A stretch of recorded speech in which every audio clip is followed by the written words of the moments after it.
Blood News Updates. Ako po si Cesar Soriano para ihatid ang mga nangunang balita sa buong kapuluan ngayon.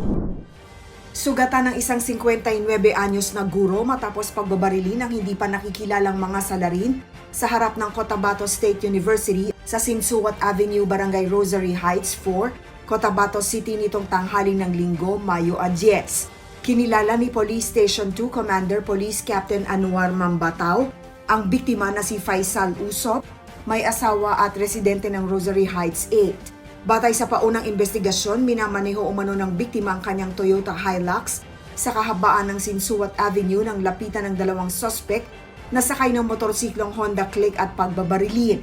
Nagtamo si Usop ng tama ng bala sa kaliwang bahagi ng leeg, dibdib at balikat, ngunit nagawa pa nitong maihatid ang sarili sa ospital para sa agarang gamutan. Na-recover naman sa crime scene ang dalawang basyo ng caliber .45 na baril na pinaniniwala ang ginamit ng mga tumakas na salarin. Patuloy pang iniimbestigahan ng pulisya ang motibo sa pamamaril at ang pagkakakilanlan ng mga suspect.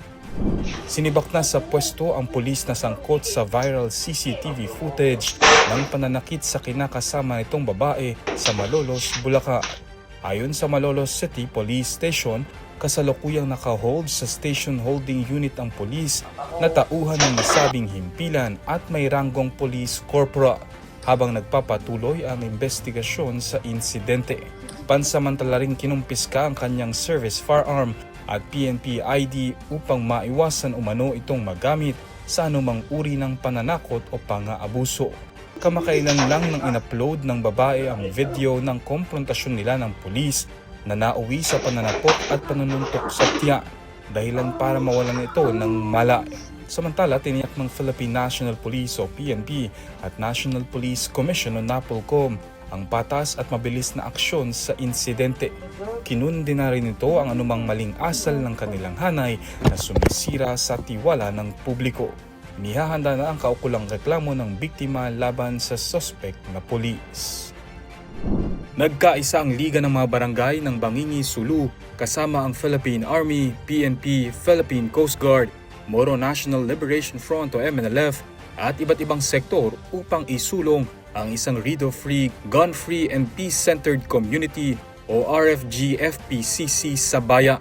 Sa pinakahuling pagpupulong sa Social Hall ng Barangay Dungo noong Mayo 8, inendorso ng mga barangay chairperson ang resolusyong naglalayong palakasin ang kapayapaan, seguridad at pagkakaisa sa komunidad bago ito ihain sa sangguniang bayan ng Bangingi bilang opisyal na polisiya.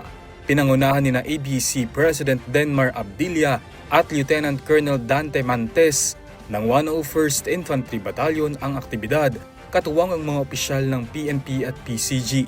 Samantala, sa hiwalay na Peace and Development Dialogue sa Barangay Segumbal noong Mayo 7, nagpahayag naman ng suporta ang 4 na MNLF commanders sa mga peace initiatives ng pamahalaan bilang bahagi ng pagsusulong ng pangmatagalang kapayapaan, kaayusan at kaunlaran sa Sulu. Ako po si Cesar Soriano, kasama nyo sa bawat pagputok ng balita.